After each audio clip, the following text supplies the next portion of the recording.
इस दुनिया में दो ऐसे टॉपिक्स हैं जो हर इंसान को बहुत ज़्यादा इम्पैक्ट करते हैं, अब चाहे उसमें इंटरेस्टेड हो या नहीं। वो दो टॉपिक्स हैं हेल्थ और मनी। अब ऑब्वियसली हेल्थ की इम्पोर्टेंस हम सब लोगों को दिख रही है आजकल के ज़माने में कि अगर आपके पास आपकी हेल्थ नहीं है तो आपके पास चाहे जितना भी पैसा हो उसका कोई फ़ायदा नहीं है। लेकिन फाइनेंसेस भी एक बहुत इंपॉर्टेंट टॉपिक है जिसके बारे में ज़्यादा बात नहीं होती है। आजकल के ज़माने में जब इकोनॉमी इतनी अनसर्टेन है, कभी भी लॉकडाउन हो जाता है, कुछ भी हो सकता है दुनिया में, तो अपने फाइनेंसेस को सही रखना उतना ही ज़्यादा इम्पॉर्टेंट हो जाता है।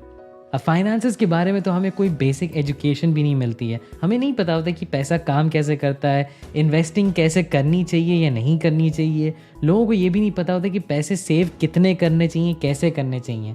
और इस लैक ऑफ नॉलेज की वजह से लोग डेट में चले जाते हैं, फाइनेंशियल क्राइसिस से परेशान हो जाते हैं और उसी की वजह से अपनी हेल्थ भी ख़राब कर लेते हैं। रोनाल्ड रीड और रिचर्ड फुस्को, इनकी डेथ 2014 में हुई थी। वैसे तो ये दोनों एक दूसरे से रिलेटेड नहीं हैं, लेकिन ये फाइनेंस से कनेक्टेड है। मैं आपको बताता हूँ कैसे। रिचर्ड फुस्को जो एक हार्वर्ड MBA ग्रेजुएट थे, उनके फाइनेंस का करियर इतना ज़्यादा अच्छा था कि वो एज 40 में ही रिटायर हो गए थे। रिटायरमेंट के बाद उन्होंने एक फिलांथ्रोपिस्ट बनने का डिसीजन लिया। उन्होंने कई स्टार्टअप्स में इन्वेस्ट किया जिसमें उन्हें बहुत सक्सेस मिली। उन्होंने एक बहुत बढ़िया घर खरीदा, गाड़ियाँ खरीदी और एक बहुत हाई क्लास लाइफ जी। लेकिन 2008 की फाइनेंशियल क्राइसिस में उनका इतना ज़्यादा लॉस हुआ कि उनका सारा कमाया हुआ पैसा रातों रात पानी की तरह बह गया। उन्हें अपनी इस महंगी लाइफस्टाइल की बहुत बड़ी कीमत चुकानी पड़ी और साल 2014 में इतने ह्यूज लॉस के साथ उनकी मौत हो गई। वहीं रोनाल्ड रीड एक बहुत ही एवरेज इंसान थे जिन्होंने अपनी लाइफ में कुछ खास नहीं किया। कॉलेज से ग्रेजुएट होने के बाद उन्होंने 25 साल तक एक कार मैकेनिक का काम किया और उसके बाद 17 साल तक एक फर्नीचर स्टोर में फ्लोर साफ करने का काम किया। 50 साल की एज में उनका डिवोर्स हो गया और उन्होंने अपनी बाकी ज़िंदगी अकेले बिताई। 92 साल की एज में उनकी डेथ हो गई। अब दोस्तों, ये बात शायद जान के आपको हैरानी होगी कि 2014 में टोटल जितने लोग मरे थे उसमें से सिर्फ 4000 लोग थे जो अपने मरने के बाद $8 मिलियन की नेटवर्थ छोड़ के गए थे और रोनाल्ड रीड उन 4000 लोगों में से एक थे। अब आप सोच रहे होंगे कि ये कैसे हो सकता है। रिचर्ड फुस्को जैसे हाईली इंटेलिजेंट पर्सन की मौत इतने लॉस में हुई और वहीं रोनाल्ड रीड जो बहुत ऑर्डिनरी काम करते थे, ज़्यादा इंटेलिजेंट नहीं थे, उन्होंने $8 मिलियन कैसे कमाए। वेल, इसके पीछे कोई सीक्रेट नहीं है। उन्होंने कोई लॉटरी नहीं जीती या उन्होंने बिटकॉइन जैसी चीज़ में इन्वेस्ट नहीं किया था। उन्होंने बस अपने पैसे जो खर्च नहीं किए, वो जितना सेव कर सकते थे उतना सेव किया और अपनी सारी सेविंग्स को ब्लू चिप स्टॉक्स में इन्वेस्ट कर दिया। उसके बाद उन्होंने बहुत साल वेट किया और उनकी थोड़ी सी वही सेविंग्स कंपाउंड इफेक्ट की वजह से $8 मिलियन में कन्वर्ट हो गई। इसीलिए इस बुक के ऑथर, साइकोलॉजी ऑफ मनी के ऑथर्स हमें बताते हैं कि फाइनेंशियल सक्सेस कोई हार्ड साइंस नहीं है, ये एक सॉफ्ट स्किल है जैसे कम्युनिकेशन या लीडरशिप, जहाँ पे आप कैसे बिहेव करते हैं ये ज़्यादा इंपॉर्टेंट होता है इस चीज़ से कि आप जानते क्या हैं।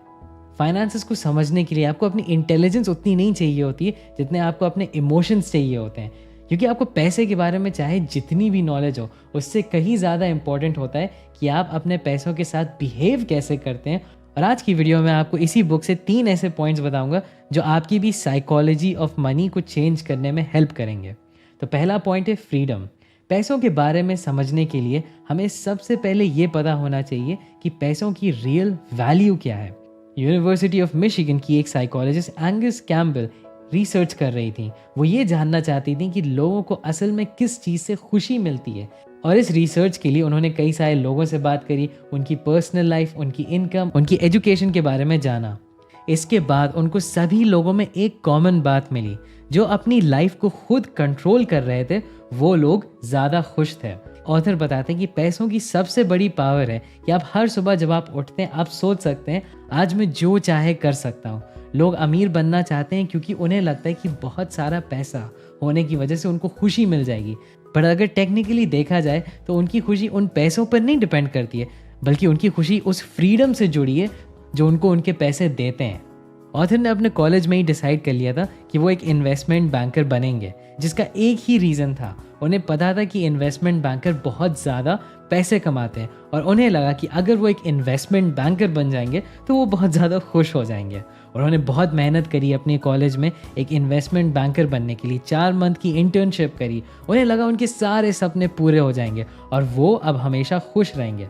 बट अपने काम के पहले ही दिन उन्हें पता चला कि एक इन्वेस्टमेंट बैंकर इतना पैसा कमाता है क्योंकि वो बहुत ज़्यादा काम करता है। बल्कि ऑथर कहते हैं कि उनके वर्किंग आवर्स ह्यूमन कैपेसिटी से बहुत ज़्यादा होते हैं और कई लोग तो इतने लॉन्ग वर्किंग स्केड्यूल को हैंडल भी नहीं कर पाते हैं। इसीलिए ऑथर ने अपने 4 मंथ की ड्रीम इंटर्नशिप को 1 महीने में ही छोड़ दिया। ऑथर कहते हैं doing something you love on a schedule you can't control is doing something you hate. अगर आप कोई काम ऐसा भी कर रहे हैं जो आपको पसंद है, लेकिन अगर आपका शेड्यूल आपके कंट्रोल में नहीं है तो आपको वो काम तब भी पसंद नहीं आएगा। तो आपको अपनी साइकोलॉजी ऑफ मनी में ये शिफ्ट करना बहुत इंपॉर्टेंट है कि आप पैसों को ऐसा देखें कि वो एक टूल फॉर फ्रीडम है। अगर आपके पास थोड़े भी पैसे हैं लेकिन अगर आपकी लाइफस्टाइल चॉइसेस आपके कंट्रोल में है तो आप फ्री हैं। और अल्टीमेटली हम सब लोग यही फ्रीडम ढूंढ रहे हैं ज़्यादा पैसे कमा के। तो अल्टीमेटली पैसों की रियल वैल्यू ये नहीं है कि आपके पास बैंक में कितने नोट हैं, पैसों की असली वैल्यू है freedom. Second point, rich versus wealthy. Author Los Angeles के होटल में एक वैले की जॉब करते थे जहाँ पे वो गेस्ट की कार्स की पार्किंग करते थे। तो एक बार उन्हीं की एज का एक लड़का पोर्श लेके पार्टीज में आने लगा, जो लोगों का अटेंशन तो बहुत ज़्यादा ग्रैब करता था। बट ऑथर ने नोटिस किया कि वो कुछ हफ्तों से एक पुरानी होंडा कार में आ रहा था। तो ऑथर ने उससे पूछा कि भाई उस पोर्श का क्या हुआ। तब उस लड़के ने उनको बताया कि उस कार का लोन वो फुलफिल नहीं कर पाया, इसलिए उसने अपनी पोर्श को बेच दिया। अगर आप रास्ते में किसी फरारी वाले को देखें तो आपको लगेगा कि ये इंसान कितना अमीर है। वो बात अलग है कि इंडिया में आपको फरारी नहीं दिखेगी, लेकिन कोई भी बड़ी गाड़ी आप इमेजिन कर लीजिए, आप सोचेंगे कि ये इंसान कितना अमीर है। लेकिन हो सकता है कि वो कार उन्होंने लोन पे ली हो, जिसमें उनकी इनकम का एक बहुत बड़ा हिस्सा उस कार की EMI में चला जाता हो। तो अगर आप ध्यान से देखें तो जो इंसान एक फरारी खरीद सकता है या उसके पास बहुत बड़ा घर होता है, वो अपने इंस्टाग्राम पे तो बहुत ज़्यादा शो ऑफ कर सकता है, लेकिन ज़रूरी नहीं कि वो इंसान एक्चुअली में फ्री हो, उसके पास उतने पैसे हों जो वो दिखा रहा हो। अब यहाँ पे ऑथर हमें रिच वर्सेस वेल्दी के बारे में बताना चाहते हैं। रिच का मतलब होता है कि उनकी हाई करंट इनकम है। जो इंसान जितना कमा रहा है अगर वो बहुत ज़्यादा स्पेंड कर दे और वो अपनी लाइफस्टाइल उसी तरीके से बढ़ा ले तो कहने को वो रिच है। ये सारी चीज़ें हम लोग देख सकते हैं। रिच वो चीज़ है जो हम देख सकते हैं, लेकिन यहीं पे वो बताते हैं कि वेल्थ हिडन होती है। आप किसी का भी लाइफस्टाइल देख के ये कह सकते हैं कि हाँ ये बंदा रिच है, लेकिन आप ये नहीं कह सकते कि वो वेल्दी है या नहीं, क्योंकि वेल्दी आप उन पैसों से बनते हैं जो आप स्पेंड नहीं कर रहे हैं। जैसा कि इन्वेस्टर बिल मैन कहते हैं, रिच लोग अपने पैसे खर्च करके अच्छी से अच्छी चीज़ें खरीद लेते हैं। तो अगर आप भी टेक्निकली रिच फील करना चाहते हैं तो आपके पास जो पैसे हैं उसको आप स्पेंड कर दो, आप एक तरीके से रिच हो गए। अगर आप कोई लोन ना लें और आपके पास जितने पैसे हैं वो आप खर्च करें और अपनी लाइफस्टाइल बहुत बढ़ा लें तो आप कहने को तो अमीर हो जाएंगे। लेकिन वहीं वेल्थ के बारे में ऑथर कहते हैं wealth is income not spent. अगर आपको सिर्फ नाम के लिए रिच नहीं बनना है बल्कि असली में वेल्दी बनना है, मतलब फ्री होना है, तो आपको अपने पैसे सेव करने होंगे। जितना आप वेल्दी बनते जाएंगे उतनी ही आपको ऑप्शंस और फ्लेक्सिबिलिटी मिलते जाएंगे। तो आपका second mindset shift psychology of money के लिए ये होना चाहिए कि आप रिच पे ज़्यादा फोकस ना करें बल्कि आप वेल्थ पे फोकस करें। रिच वो चीज़ है जो हम लोग बाहर लोगों को दिखाते हैं, वो इम्पोर्टेंट नहीं है। वेल्थ वो पैसे हैं जो किसी को दिखते नहीं लेकिन वो आपके पास होते हैं और उसी से आपका फ्रीडम डिटरमिन होता है। थर्ड पॉइंट है सेव मनी। आजकल की इकोनॉमी इतनी डाउन चल रही है तो हम सब लोगों को अब इम्पोर्टेंस तो पता चल जानी चाहिए कि पैसे बचाना कितना इम्पोर्टेंट है, क्योंकि आपको कभी नहीं पता है कि दुनिया आपके ऊपर क्या फेंक देगी।